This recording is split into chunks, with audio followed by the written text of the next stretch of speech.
Hey everyone, I am very pleased to bring Rachel Jacobs on. Rachel, I know it's end of day for you. Thank you for jumping in. I think we are in the pretty much hardest time zone split, given that I'm on the West Coast and you're having much more fun in Europe. But thank you for being here.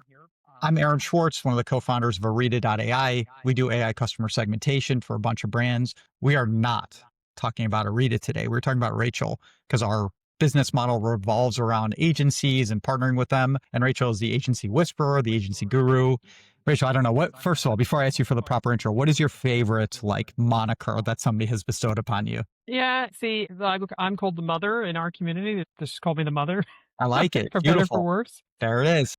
Yeah, e-commerce agency whisper. But yeah, like you said, it's not even about me. It's about agencies. I think that I'm the face of the agency community in e-commerce.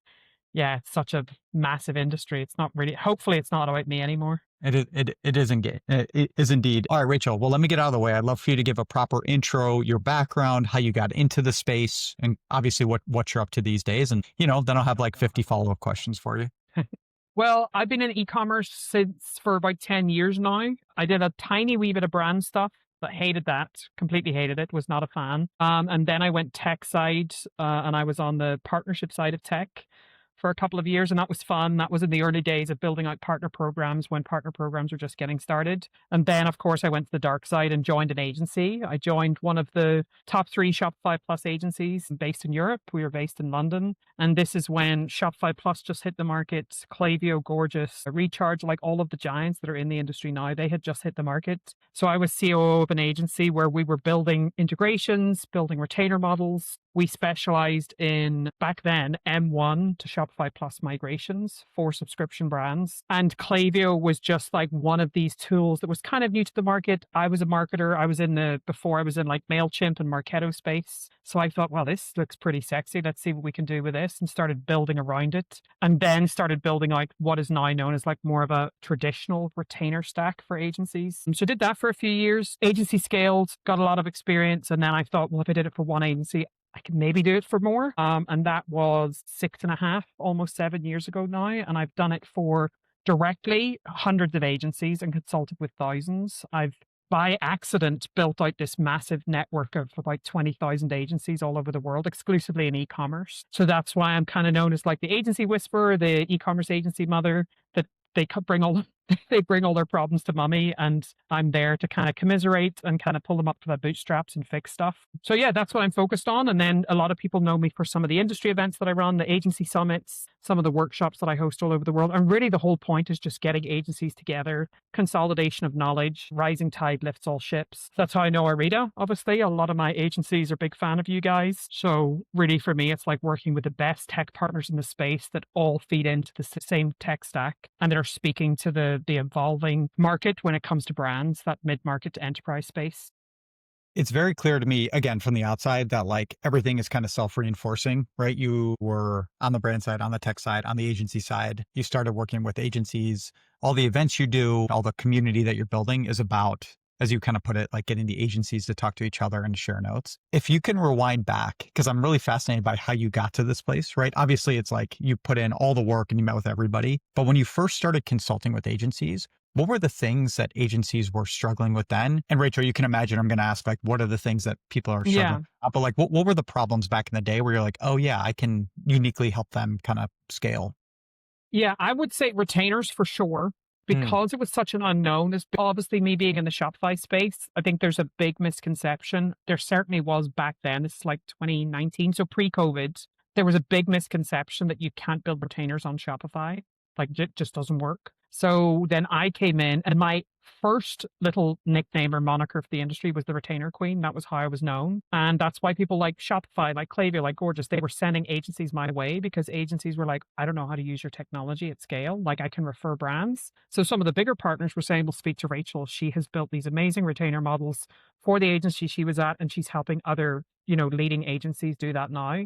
So that was my initial foot in the door. For me, the way I looked at it was, if I can impact bottom line for agencies immediately, I can then build up from there and then start fixing the other problems. And the other project problems typically were around operations. So that's kind of how I started. Foot in the door, retainers, then operationalizing a business, and then putting all of the systems, processes, people in place that brought an agency owner out of the day to day. It's kind of like the old adage, like the person who's the best plumber in the world may not want to start a plumbing business because like Right. she might be like an expert, but doesn't have so it was, you had all these people who were super sharp and understood maybe the product side or the technical side, but you were helping them build a organization around it. Is that fair? Yeah. For me, I call them tacticians. And I think probably in our e-commerce space, I'd say 75-80% of agency owners are all tacticians. They're great at a particular tactical thing, marketing, design, development, whatever it is. They don't have that business acumen, or they don't have that strategic decision-making expertise. They've just kind of fallen into this, and then they become the bottleneck to their own business and they can't see outside the problems. So for me, I've always been an operator. Book Simon Sinek, Start with Why. Start with Why. This calls. Yeah. So the why in businesses, I've always been the how. Like, you tell me where you want to go and I will get you there. Like, I am the neck and shoulders that will turn the head where it needs to go to get the job done. And a lot of business owners are the why, and then they have foot soldiers. They don't have that layer in between to try and help them figure out how to do what it is they need to do beyond just the tactical stuff. So they keep dipping in and out of daily operations, and then this is why you've been able to step in as COO for some agencies as well. Is that something you still do, or is that like kind of back in the day and now at this point you're agencies really? I have a girl that I work with. She's a strategic partner. I actually hired her as a COO for an agency, and she was so good she started her own practice, a girl called Tiara, Tragus Consulting, and I've handed most of the fractional COO stuff over to her now because she is a financial operations person, which I think is incredibly more valuable. I am a strategic board member, advisory board person, which is like, let's figure out how we're going to take this rocket ship to the next level. The hands-on stuff inside the agency, I don't have as much time to do now. And for me, I think, again, going back to the community element, you're going to have different people that are better at doing different things. And sure, I can take all the business, but a rising tide lifts all ships. So you have people that are better at leadership, at sales, at marketing and operations, and let them build their businesses off this community. So let's go into the community, because that is, I mean, it's incredible, right? Like, there are a few communities out there where it's like, okay, this is a person who like actually gets it, cares deeply, and is trusted enough to get other people around them. I think about Sarah, Pareda, and Smarter Ships. You know, I can think of like outside of commerce, but it's pretty rare. What was like kind of the building blocks of starting the community? And what is it that makes a community what it is today? Is it that you just have a bunch of events, you bring people together? Like, what are the other things that kind of you've instrumented to make the community kind of so performant, so wonderful for agencies? Well, mine happened by default. Like, most good businesses happen. COVID hit. I had a handful. When I say a handful, I could count it on one hand. I had a handful of agencies on the North American side, and I had a handful of agencies over on the European side.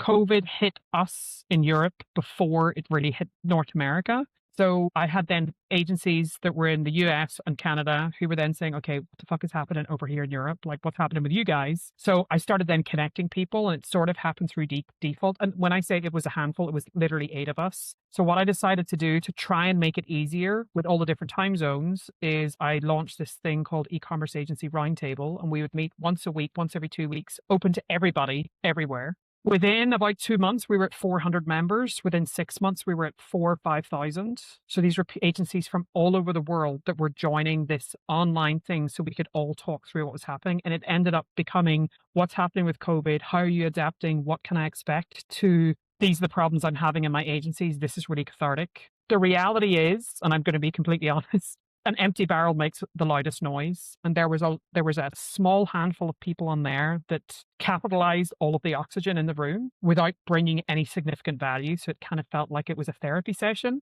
And then I had my agencies or people that I was closer to or working more directly with or had relationships with that were just like, Rachel, I cannot listen to this guy talk about his whatever it is that's going on in his business for the 8th time in a row. Can you do something that blocks out those people who are just there for their own airtime and just gets us together? So I had people then pushing me to do it. So that's what I mean. It happened by default. So then I created a closed mastermind that people then paid. I mean, it's like $1,000, $2,000 a year. It's not a big amount. Yeah, you're not making money from running that. You could go just like go be the COO for a bunch of yeah. Yeah, I could go and work for Klaviyo or Shopify or any of Yeah, the yeah, big yeah. partners and make a hell of a lot more money. So it really was a nominal fee, but it's amazing how much it basically cancels out a lot of the noise for people that are just looking for a free place to be heard. And I'm not a therapist. I think if I was a therapist, the world would be really screwed because that would be dangerous. So my agencies pushed me to do that. So I basically then consolidated down and I had the roundtable that ran like once a month, once every 2 months. We've just basically, I've let that thing just kind of die a death now because there really was no value. There was no intention behind it apart from being a sounding board for people talking about the same thing over and over again. So we created this private mastermind. I think I did that. So 2020, I think I created the private one 2021-ish, about a year and a half later.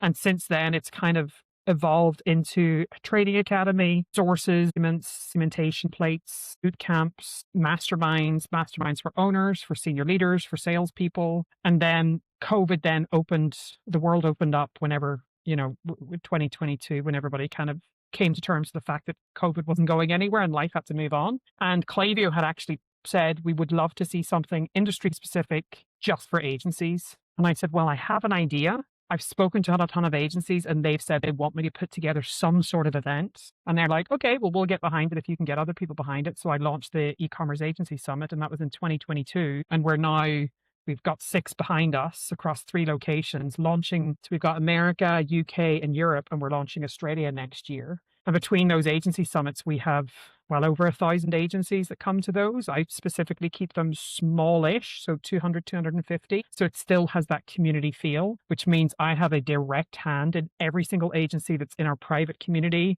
I'm the sort of rough and tumble, no bullshit kind of person. All of the agencies that I work with and connect with, they're not all as boisterous as me necessarily. There's a few that are much worse. But we've created this kind of camaraderie that when we're in person, it feels like a family. It feels like friends. You feel like you walk away, even for the people that have never met any of us before, you really feel like it's a bit of a frat party. You walk away with a load of great relationships, great friendships, great insights. So it all happened kind of by default. But I think in business, that's, the business will take you where it wants to go and you just have to keep up and adapt.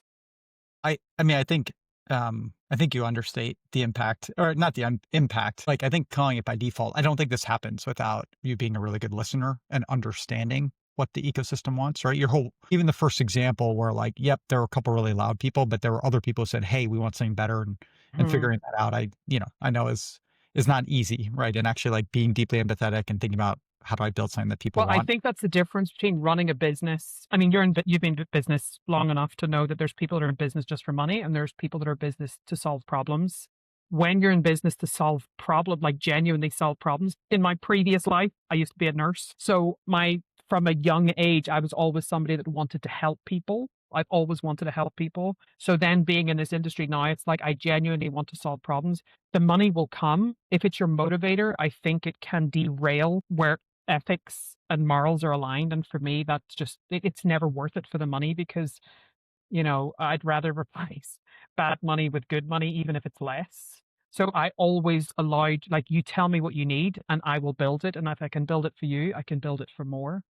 I mean, you as a tech partner, the kind of prices or costs that I have on my sponsorship compared to the industry, it is very, very low because I'm not running any of it for profit. I'm running it purely to get people together in the industry and just cover costs. Well, I also think it's like a very precise audience. And so like there are all these amazing events, right? Like we are literally, I mean, you and I have talked about this, but we're Yeah. building out our events plan for next year. And it's okay, we're Shop Talk, we're e-tail, we're NRF. And at the end of the day, those are amazing events, but you have to find your people or your community or your target or your partners or whatever it is. And so I Yeah. think for people who are building in this ecosystem, like where agencies matter, like what you're building is the place, which is wonderful. Let me just ask a couple of tactical questions, and then I want to go into like the day in the life of an agency owner. When you think about the community, is it bringing in agency heads or is it like the account managers? Because you kind of mentioned all the resources and the trainings. Who is ideal, or is it kind of all the above, whoever's in this ecosystem? Yeah, no, e-commerce agency growth, so that's the name of the community. It's founders, leaders, and typically client facing. So heads of department, client facing, account project managers, the stuff that developers, people are here like hands inside marketing stuff. There's not really I don't think there's a ton of value. There are some of those people that are in there because they're being groomed up into management or senior leadership. But for the most part, it's the people in the business that the agency owner can offload or delegate some of the responsibilities to remove the business owner from. That is typically never going to be a developer or a Google Ads manager, but it is going to be somebody who's a strategist or senior strategist who's then going to move into head of client services and potentially into COO role. So people who have hands-on accounts or are hands-on with the people in the business. My ultimate responsibility is to put the framework in place to pull an agency owner out so the business can. One of the questions that you mentioned earlier, how did your business start and where is it now, or what problems are you solving now? A big focus on what I do now is around mergers and acquisitions. So it's agencies that are preparing their agency for exit. So whether you sell a business or step out of the day-to-day, the process is more or less the same up until the final phase. My job is to get an agency ready that I can either pull the business out and it can be a cash cow, or we can actually sell that, which is the next phase of an M&A. Let's talk more about that because like I'm seeing it, right? And so just you and I've talked, but like my background, it's so funny because I feel like you've been in this ecosystem forever, right? Like I ran a brand for 7 years. I was not smart enough to use agencies. And then in 2017, I switched much more to commerce tech and completely stumbled into partnerships being the right strategy for, not for every company, but for passport shipping, it was 3PLs were our partners, right? If like they saw us and their customers use us and they made more shipments, all of a sudden they would be like, oh, we should introduce you to more brands. Same thing at Loop with Shopify, same thing with Orita with agency people. So like I get just how powerful this ecosystem can be, but I also see there are thousands of agencies. There are not enough brands with enough budget to go serve. Is there a shift in the like amount of consolidation that's happening now? Or is it the same as it's always been? And it's just like, I'm just more aware of it because I'm looking at marketing agencies in a way I hadn't previously. Is this like tied to AI or the economy or what's going on in commerce? Or is it kind of like business as usual? And people are always like, you start an agency to eventually sell it. Like, how do you think about that side of the house? Yeah, I think that there is increasingly a lot of consolidation. Consolidation looks different for different people. So consolidation in terms of bigger agencies or agencies that have a more aggressive growth strategy that are acquiring or rolling up smaller agencies and then kind of acqui-hires or bringing those people in. The bottom line is COVID hit. Everybody who had a laptop and half a brain cell was running an agency. Not necessarily very good, but they were running an agency. And unfortunately, what happened is that was a race to the bottom, a race to the bottom in terms of pricing, a race to the bottom in terms of quality. I think hopefully, and I maybe shouldn't say this as somebody who's like the face of e-commerce agencies, I hope it wipes out a lot of the shit agencies that are out there or came out in the back of COVID. And I'm already seeing that. Rachel, I don't think you need to apologize for that, right? Like go back to what you're saying before, which is like you people who are in for business or people who are in to solve problems. If like you're not saying great operators who create a lot of value. You're saying the people who are in it for like a quick buck, who therefore exactly. probably are not serving the brands well. Like, great, let's go let the best people rise up. That makes sense. Exactly. And for me, it's just like I see some amazing agencies that have been around for a long time. And they're just like, we're getting absolutely smashed in terms of pricing and then we're being undercut. Those agencies are just going to get wiped out. And I think that that's going to happen. How long? I don't know. I think in the next 3 to 5 years, most of those agencies are gone. So for me, it's like doubling down, niching, being really clear on who you are as an agency. Another form of consolidation that I'm seeing increasingly is these agencies who went wide at the expense of depth.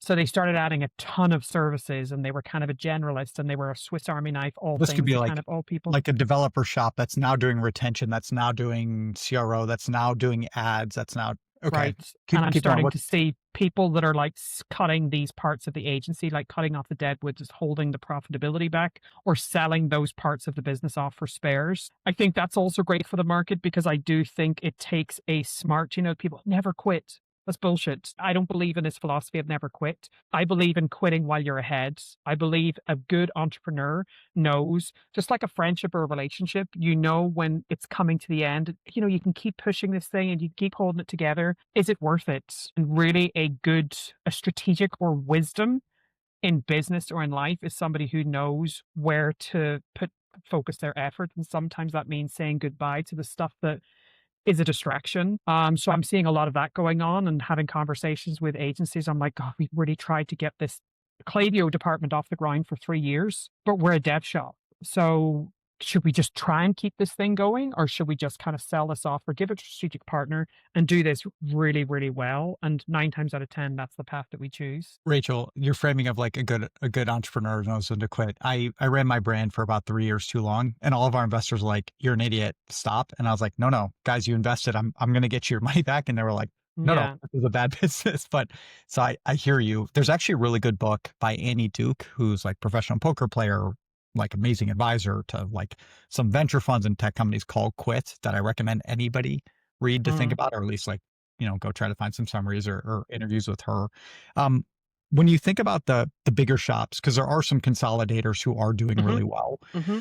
is it they have like a captain for each of the functions and it's kind of run as different businesses and maybe with the same logo? Or like when does that actually work out for the best, that like you can have that bigger shop? Or are there conditions that allow them to succeed? Yeah, I actually had a LinkedIn post that I posted today, which was about 3 different types of business or agency owners that I see: operators, builders, and innovators. And you have people that are great operators. You've got people that are great builders, so they can do the stuff.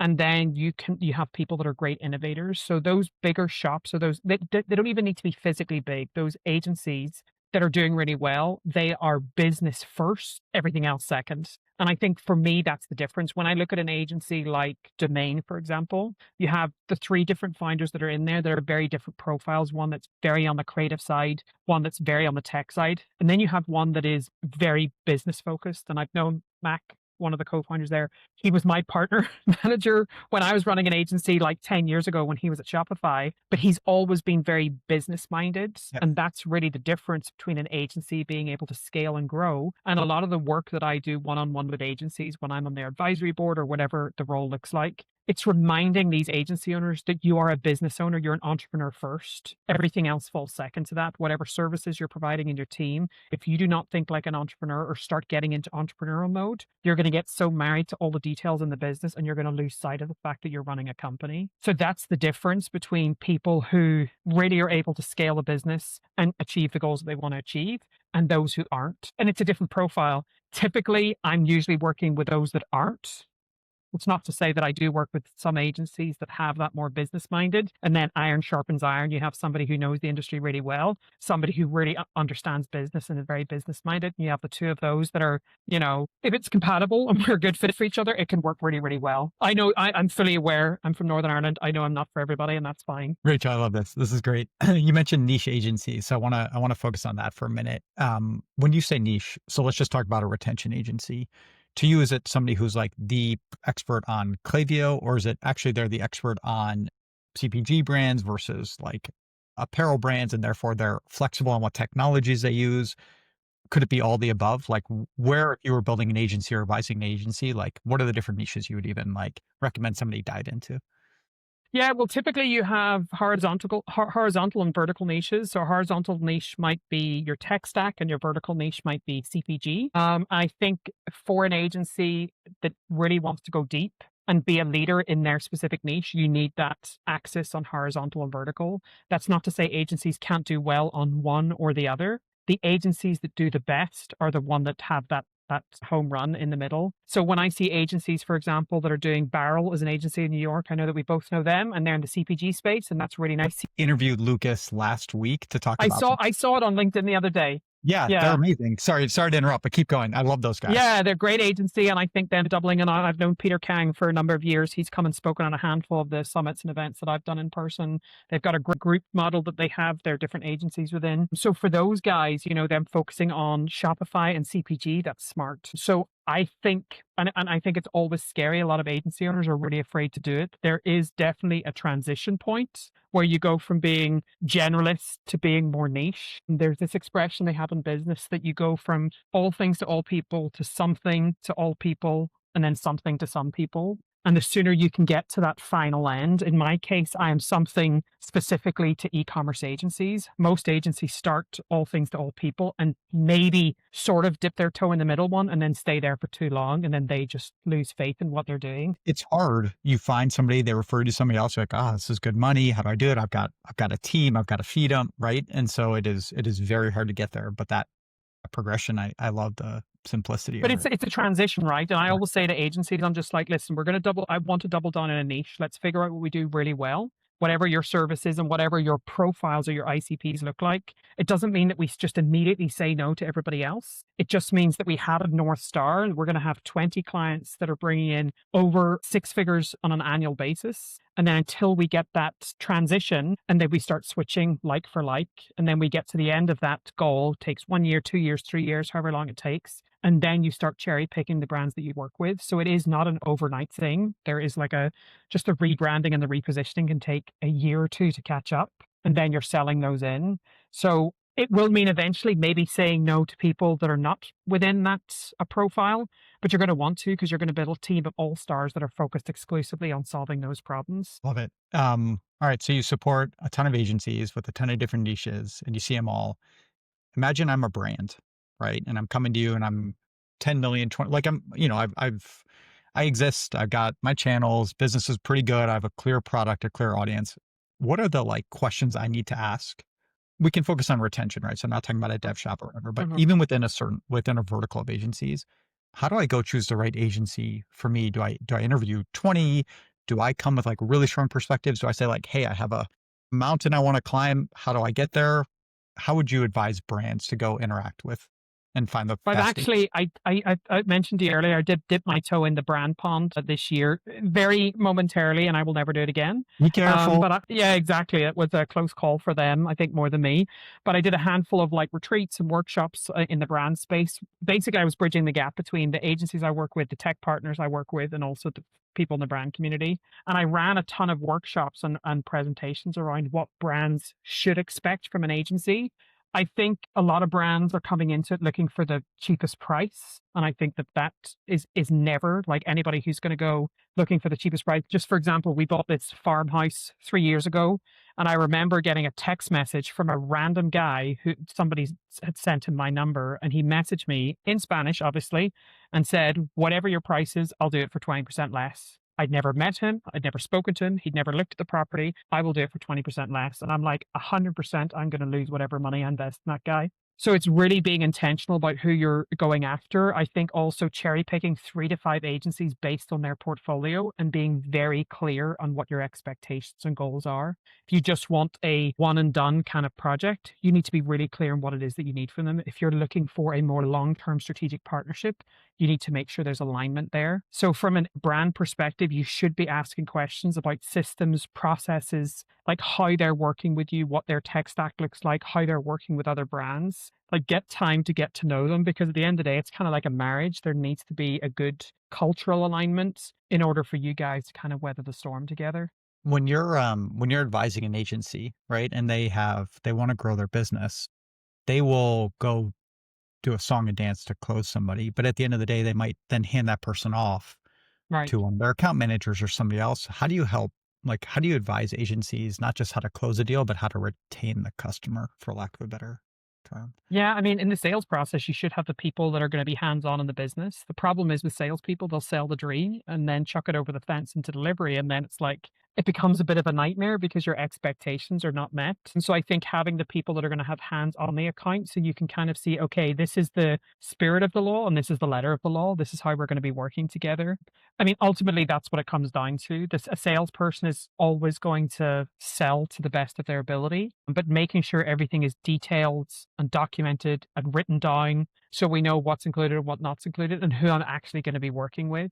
That makes such a huge difference because otherwise it's just a massive culture shock. They get into the business and then this is a strong statement because I think that it's not always accurate, but I don't really believe there's such a thing as bad clients. I think that like a relationship, we've all had friends where they're dating somebody where you're just like, oh my God, I don't know how he's dating that girl or she's dating that guy. They're a nightmare, but they're a perfect fit for each other. So I don't believe in it being the wrong client. I think it was a bad sales tactic. The salesperson was trying to close a deal at the expense of making sure that there was a cultural alignment with what you do as an agency and the brand that you're bringing on. Rachel, you and I have kind of talked about that, right? Because it's, and this is something that hamstrings our growth is we don't have any salespeople. Like right now, it's me and then Diana who runs agency partnerships Mhm. who are closing deals.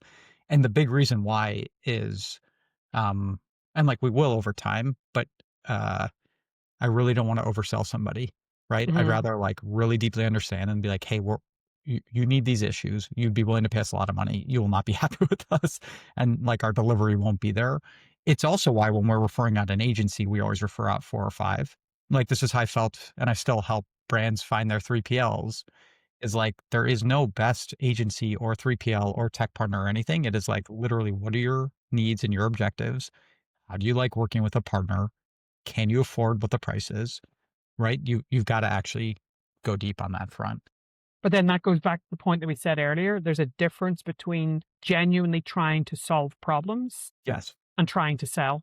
They're two very different things. Yeah. I love it. All right. So if you're an agency today and there's, I mean, you've been in the Shopify ecosystem forever. So like there's always been unlimited softwares out there. Mhm.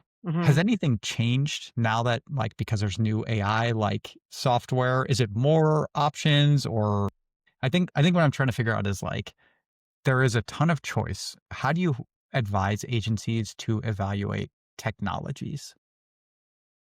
Yeah, there is a lot more choice. There's a lot more choice than there was when back in 2015 or 2016 when I started in this ecosystem. So it's definitely become very saturated. Sometimes it feels, I mean, we all know some of the partners where it's a mudslinging competition and they're just like throwing shit at each other from behind the scenes. And it's just like, it's not the way to do business. There's plenty of business to go around. Just find your tribe. Rach, I've been very cautious on the like, I actually stopped doing e-commerce Twitter because I found it so frustrating where I was like, you Yeah. used to shill for this product. Now you're shilling for their competitor, but people are still buying it. So I just, I try as much as I can to opt out of that space. Yeah. But so there's a lot out there. So how does somebody like, There is a lot out there. I'd say in recent, so the last 18 to 24 months, I think that there's been a notable increase in smart. So not people that are reinventing the wheel. I think like we talked about earlier, you have 90% of people that are going to follow, 9% that are going to innovate, and 1% that are going to lead. So there's been a lot of the 90% of followers, people that are just like, oh, well, Recharge are making a load of money on that. Let me just spin up another subscription solution. And they're not necessarily doing it any better or with the same depth, but they're competing or they've got more money to throw at it, or they're a little bit more braggadocious when it comes to their partnership strategies. And they're giving everybody suitcases or sneakers or laptops or whatever it is they're giving away for every referral they get. So you have that group of people. Then you have the smart people that are in the 9% that are seeing what people are doing and then finding where the gaps are or finding how to optimize it.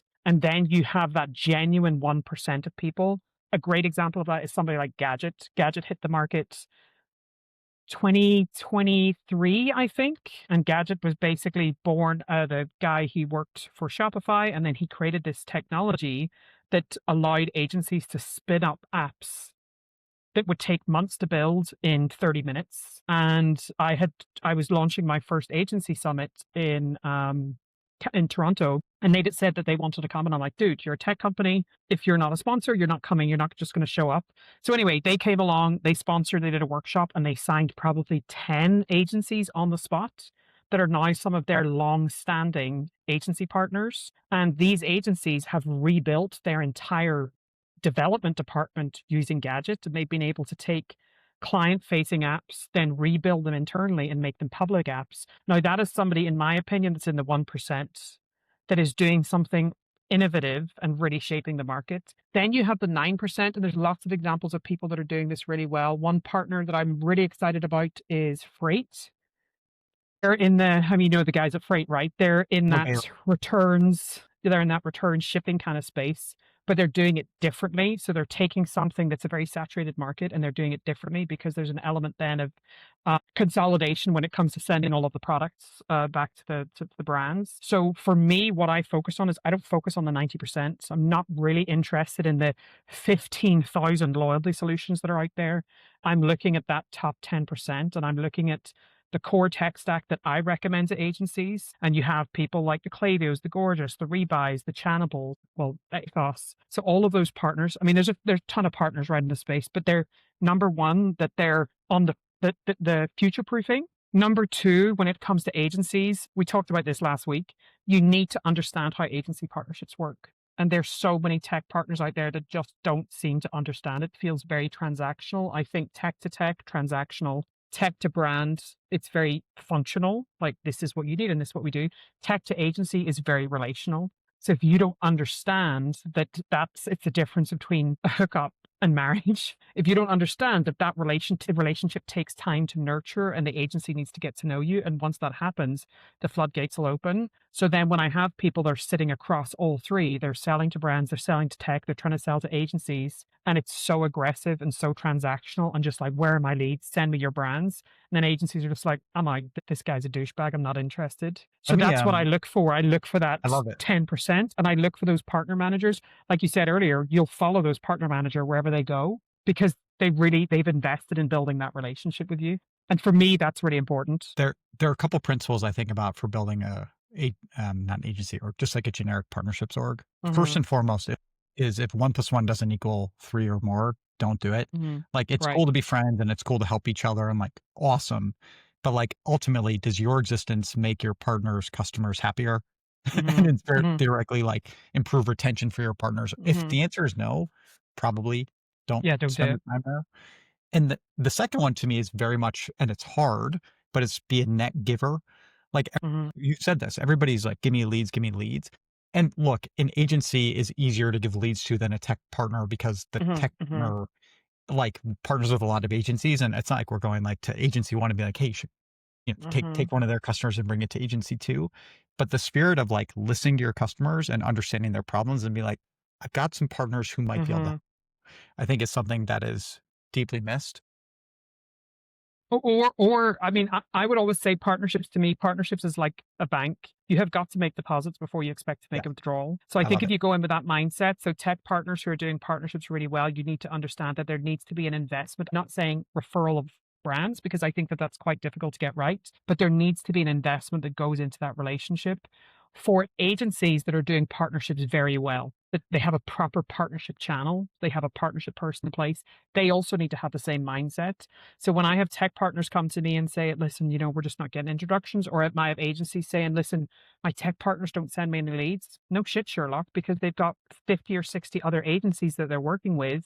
But what are you doing as an agency to bring your brands and their brands together? What are you doing? What recommendations or proactive recommendations are you making to your tech partner to win business together? And that's the difference between an agency who understands partnerships and is willing to, whether it's a webinar, whether it's a dinner, whether it's an ebook, whether it's a mixer at an event or a cooking class, like what are you doing with your core group of partners that you can win business together? Because that all goes off the checklist. And it's those sorts of things. It's not just like Oliver Twist, please, sir, I want some more. It should never be that kind of approach on either side of the relationship. So again, that's finding the alignment. And you're going to have some agencies that are very transactional. You're going to have some tech partners that are very transactional, and maybe they're a good fit for each other because, it's like you have those, what do they say in psychology? Givers, matchers, and takers. When you get two takers together, it can work really well. You can't have a giver and a taker together because the taker is going to bleed the giver dry. Or you can be a matcher and you match the energy of whatever person that you're in partnership with. So for me, that's kind of the way I look at it. If you're both takers, make it transactional. If you're looking to have a reciprocal relationship, then you partner with people that have a similar partnership philosophy. So that's kind of the way I look at it. Rachel, I love this. I feel like you're distilling all my favorite pop sociology books. I'm like, this is like a great reminder. But how you think about relationships is so on point, and like the framing, and I know it's obvious to you, but even hearing it, like, hey, how are you helping win business together? Is such a Hmm. good, simple framing. It is complex to execute, but I like, Hmm. hey, this is our North Star as a Hmm. partnership org. Really speaks to me. Maybe one more tactical question. I think one, and again, I'll bring my opinion and I'd love for you to disabuse me of it. I think one thing people get wrong when they think about partnerships is like, I also know Mac and I could text Mac and take Mac out to a really fancy dinner. At the end of the day, Mac may like Orita, but Mac's not going to refer us any business. It is actually the people who are close to the Hmm. brand, Hmm. understands the brand's issues and understands, hey, we're not for everybody, but for that brand who's struggling with Hmm. click rate or wants to drive Hmm. revenue, cool. Now it is time to introduce Orita. Hmm. How do you help, or how do you recommend people who want to partner with agencies actually get down to the people who are on the ground? Hmm. Is it everything you said? It's like, hey, it's webinars, it's lunch and learns, it's take them out to like meet in person, or is there anything else that people should be thinking about on that front? Yeah, I think that's a really good point because ultimately, in this instance, Mac will be very excited. He's getting so much airtime today. Do we have an affiliate code that we can use? No, I'm just joking. I think so. We can also talk about Marco and we can talk about some others too. Yeah, but I mean, he's very business focused, but he's the gatekeeper, right? He is the gatekeeper for that business, and he wants to make sure that tech stands up. It's good technology. He can stand by it and put it in front of his team. I think where a lot of tech partners fall off or lose momentum is they think that that's it, and they have a great relationship with that person because they're seeing them at events, and then 6 months later, like, Rachel, it's not converting. And I'm like, yeah, because that person is the gatekeeper. He is there just to open the door. And that's why the question you asked earlier about the agencies, or sorry, the community members that we have in e-commerce agency growth, I am very intentional about having operations people and project managers and account managers and client services and heads of department, because they're the people that have their hands on the projects. They're the people that have their hands on the client. And while the business owner, unless it's a smaller agency, that person is not really the one making day-to-day decisions. And if you don't get past that layer and say, okay, what's next? These are the profiles of people I need in your agency. Let's get on a call. Let's meet in person. Let's do something together. And let's get those people on board and get the first just 1 or 2 wins under our belt. Let's look at the clients you have. Do we already have mutual clients that we could start to look and see what we can do more? Once you get those under your belt, then, and that's how it rolls. But from a tech perspective, and again, it sounds like I'm throwing shit at tech partners, there is some amazing tech partners in the industry who understand the relationship, the commercial element, how chaotic agencies are and how proactive you have to be. There is also, just like in the agency space, when I was giving them shit earlier, there's a lot of people in the tech space that don't understand it's not just about going and getting white girl wasted at shop talk once a year, once every 2 years. That's not what it's about. It's what you do after you've started that relationship. Like in sales, it's like 4 to 8 touch points before you close a deal. That's how many post sales conversation follow-ups you need to do to close a deal. So as a partner manager, you have to understand there needs to be a process. What happens after we have that dinner, that lunch, we meet at an event, like what happens next is where the conversions are. And what happens, unfortunately, is a lot of these partner managers bounce from event to event to event, having beautiful conversations till 3 o'clock in the morning on a balcony somewhere. And then and then you see they move from one job to another job to another job because they know the first piece, but they either don't have a process in place or they don't have capacity to do the other 70% of the job, which is where the deals are done. There was somebody I worked with, this was many companies ago, who everybody loved. I mean, like, and had earned it and had brought in zero pipeline. And it was a really weird conversation. Ultimately, like, this person ended up leaving and getting out of partnerships, which was interesting. But it was like, the job to be done is not to have people like you. The job to be done is create value for the end customer. And in order to do that, you need to ultimately serve a customer.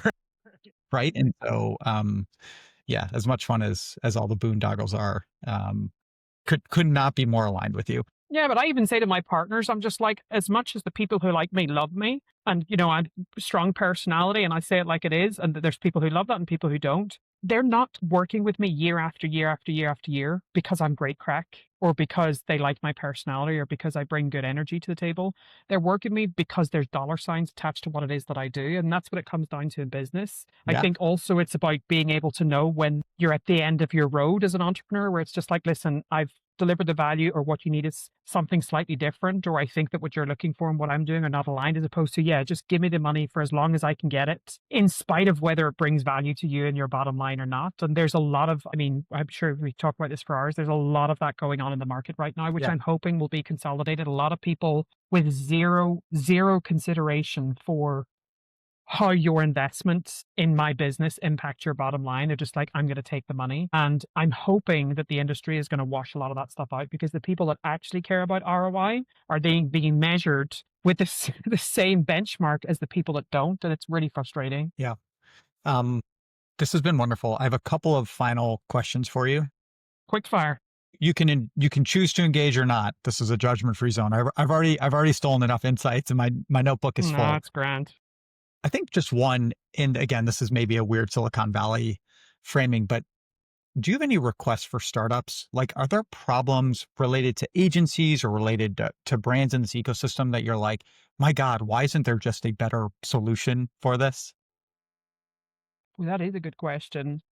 Yeah, I think there's some more like nuanced technologies around data and the data consolidation between different technologies. I think with the technologies that are out there that could do that piece a lot better. I think where agencies often struggle and where agencies really need to improve in the next 12 to 18 months across the board is strategic insights and recommendations. And I think technologies that are, I just had a conversation with a partner earlier today. I think they're called Hero Analytics, and they work with a ton of Klaviyo partners, and they ran an agency before, so they understand the space, and they're really focusing on, it's like, how do you pull all that data together and actually create strategic insights for an agency that doesn't have that depth of strategic expertise within the agency? Like, how do you get that agency they can leapfrog ahead? People like that are doing it really interesting. So it's like, if you are aiming your technology at agencies, or you're focused on agency channel, really understand what it takes for an agency to actually execute or onboard that technology. So like when platforms, they say, oh, I need to get 20 new agencies over to my platform this year. And I'm like, do you understand how much of an overhaul it is for an agency to onboard or adopt a new platform? That is at least a year of investing and getting the team up to speed before that happens. So to just be really aware and intentional, agency channel is a very specific channel. The amount of partners that I speak to that say, oh yeah, I need to grow agency channels, but my budget is attached directly to brands. So and I'm just like, okay, you're not focused on agency channel then, because they're two different things. So I think for partners to just be really intentional, if this is agency channel, I need a strategy for that. And I really need to understand how I can penetrate those and how they fit into the business. That's great. Thank you. By the way, Zach from Hero Analytics and I were talking about you last week, so I'm glad you guys got a chance to connect. Yeah, Nice. they're wonderful, and very much heard on the data side. Mm. All right. You've given a lot of advice, but is there any last piece of advice that you want to share?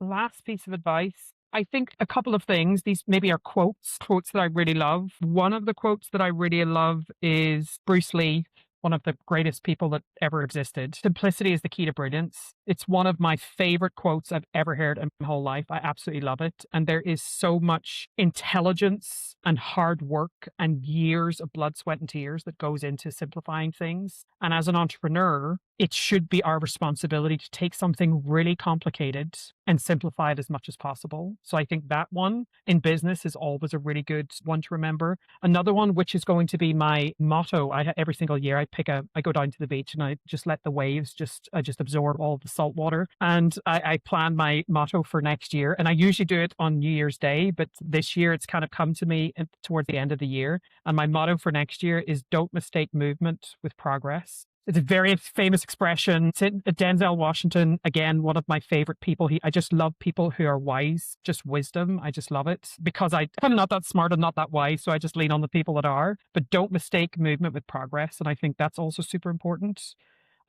So us chatting, you can see why the agency owners that I work with and connect really well. Yes, I can help with operations, and yes, I can help with retainers. The reason the agency owners come to me is for this kind of expertise that I have. And it's just like, dude, you are so focused on moving, but you are not progressing. We need to recenter. You're overcomplicating something, which is going to make it really difficult for you to sell. So how do we take this really complicated thing and make it really simple? And let's work through that together. So those are two mottos, I think, just as an entrepreneur: simplicity and movement, and then just intentionality with everything that you're doing in business. If we're going to do something together, or a podcast, or you're going to partner with somebody, it has to be intentional. And the only way to be intentional about stuff is to be clear and honest with yourself about what your motivation or what your vision is.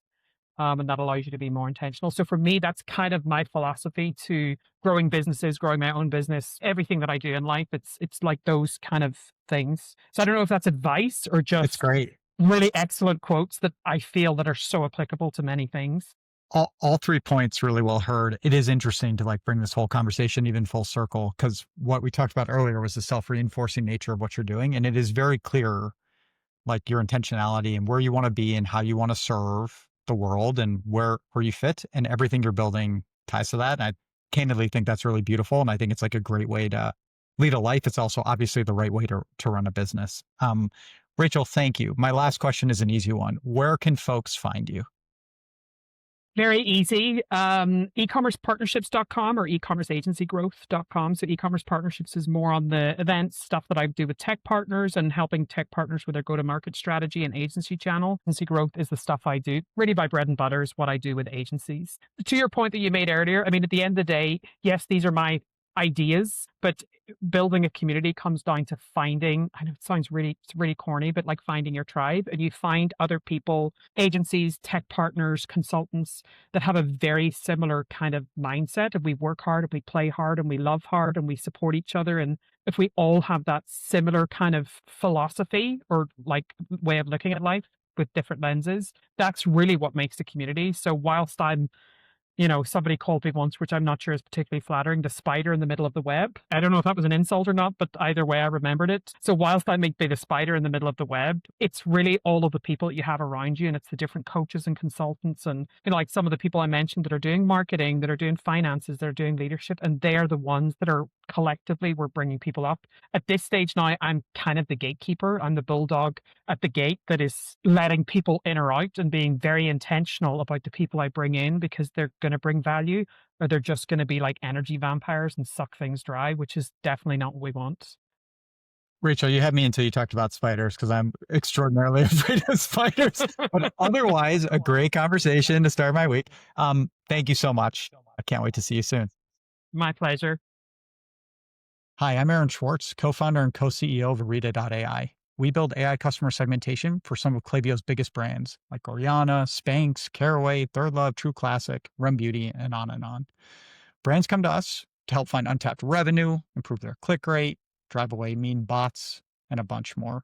You can learn more or get a free customer engagement audit at Orita.ai.